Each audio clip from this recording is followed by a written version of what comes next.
Hello class, welcome back in this online discussion, and we will continue discussing about the macro environment. In the previous lesson, we discussed about the political environment, and for this lesson, we will discuss about the economic environment. Again, welcome to this course, Strategic Management in Hospitality and Tourism Industry. So again, in the previous lesson, we discussed what is the macro environment. So according to Investopedia, macro environment is a set of conditions that exist in the economy as a whole, rather than in a particular sector or region. So again, the macro environment refers to a certain external factors, not an internal factors. Okay, so it is an external factors that affects a firm's and its business. So such factors are not part of the firm's immediate surroundings and cannot be controlled by the business. So it cannot be controlled by the business. One such type of macro factors is the economic environment as well as the political environment that we have discussed in the previous lesson. And the economic environment as well is the in which the business operates. So let's us have a look with the term economic environment. So we're done discussing about the macro environment. Now we will discuss about the economic environment. So the economic environment is the sum total of the economic conditions and the nature of the economy in which the business operates and competes. So the economic environment is the sum total again of the economic conditions and the nature of the economy in which the business has to operate and compete. So this will include the nature of the economy, the direction in which it is progressing, and the availability of the resources. So example of the resources are labor, capital, and etc. And also the conditions of the market as well. And these factors in the combinations create an economic environment for a firm. So as we have discussed in the previous lesson, if the economy is increasing or decreasing, there's also the changes of the wages of our employees. And also, the economic environment will dictate a lot of the decisions of the firm. So, if the economy is affected, if there's anything that is happened for in the economy of a certain country, the firm or any businesses also affected. So, they will have some modifications of their decisions or their operations of their business. And the size of the market will depend on the economic environment. And the purchasing power of a potential customer will also depend on the factors of the economic environment like incomes, savings, credit availability, and others. So the firms is not only the organization that can affect by the economic environment, but as well as the customers. So we will discuss now about the factors affecting the economic environment. So there are also factors that affects the economic environment that will also affect the business firm. So the firm has no control over the economic environment, which is it must operate, and it is an external macro factor. Okay, external outside of the business. So the business firm cannot don't have any power to control the economic system or progression. So while it cannot be controlled by the firm, it can be studied. So we can study the economic movement. So it is important to know the factors which affects the economic environment and how they may impact the firm. So it is really important as a manager or the business owner that we need also to study the economy.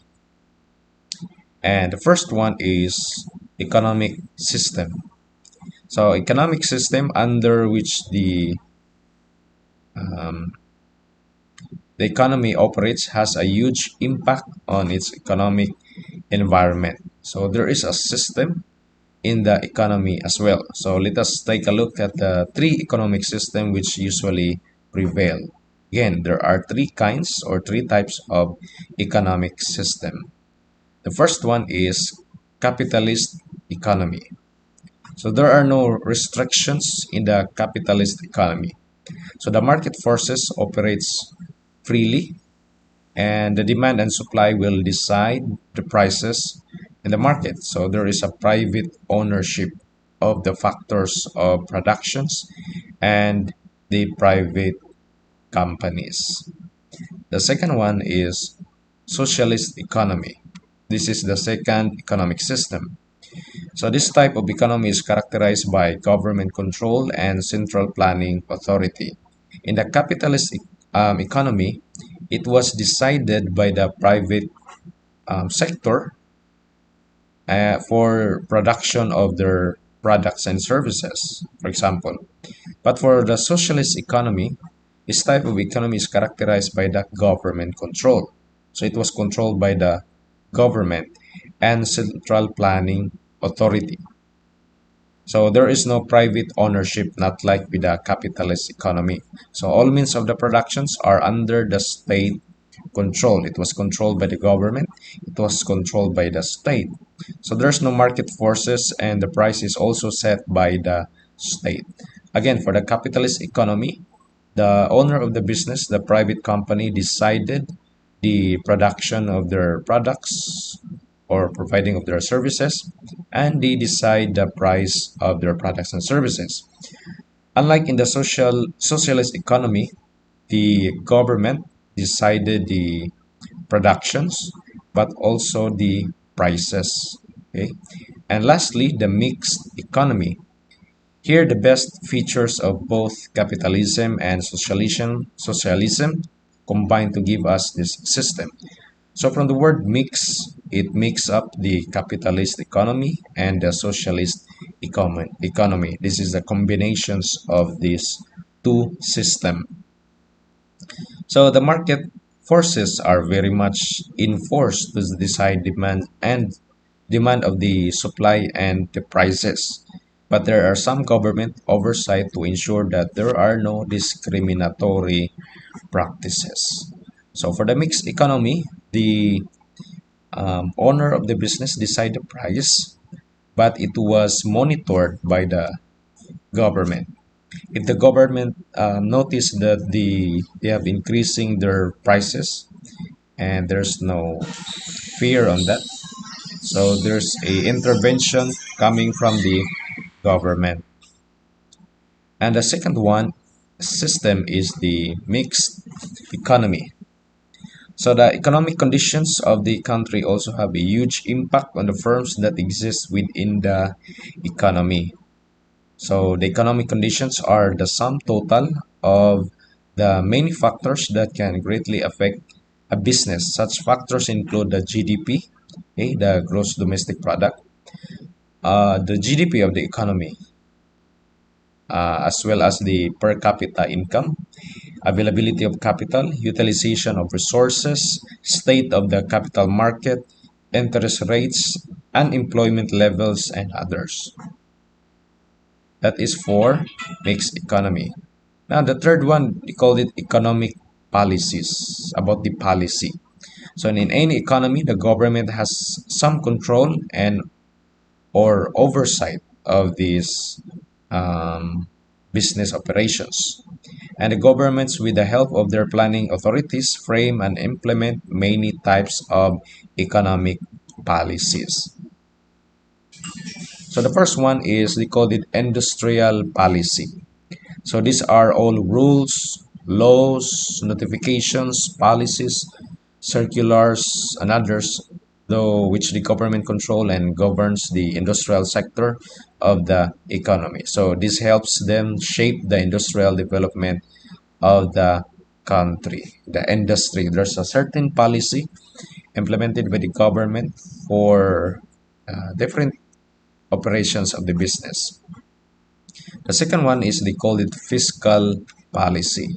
So this is the government policy with regards to public expenditures, the taxation, and the public debt.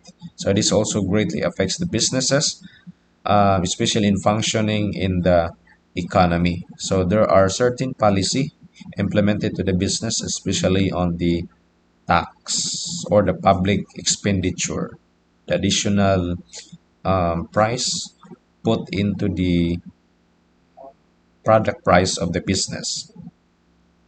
And the third one is they call it monetary policy. So this policy will decide the supply of money to the market. Consequently, it will decide the levels of savings and investments as well. So it will also control the credit supply in the economy. So I think we already know or heard about the World Bank. They also control the supply of the money of every country in this world. So there is a certain policy that they will able to, follow this kind of policy. So because of this certain policy, the business firms also affected on this part. Next one is the foreign investment policy. So this deals with keeping the foreign investments in check for all sectors so we can benefit from the new technologies in all sectors. Okay, from the word foreign investment, for example, any government or business owners coming from the other country invest their money to the local business or any firm. So there's also a certain policy that the foreign individual will also follow the policy implemented in our government in our country. And lastly, the import and export policy. This is how the government controls the export and imports of a country. Also, the import-export policies will lay out the duties, taxes, subsidies, and others. So these days, there are not many barriers to import and export, which positively affects the economic environment. Okay, so when we say import, products coming from other countries, we receive that, and then export, we will send our own product to other foreign countries. So there's an exchange, there's a collaboration or relationship with other countries in terms of giving our products or selling our products to other countries. So there are certain policies that the business owners must follow that is implemented in every country. So again, in every country, there is a unique policy. So we need to identify and study. For example, if our business an international business, we need to study also the policy, laws, and regulations of a certain country. So again, this is the factors that affects the economic environment, and also the economic environment affects the business because of these three things. As we have discussed, economic policies, mixed economy, and lastly, the economic system. So thank you for listening for this short lecture, and don't forget to answer the evaluation quiz.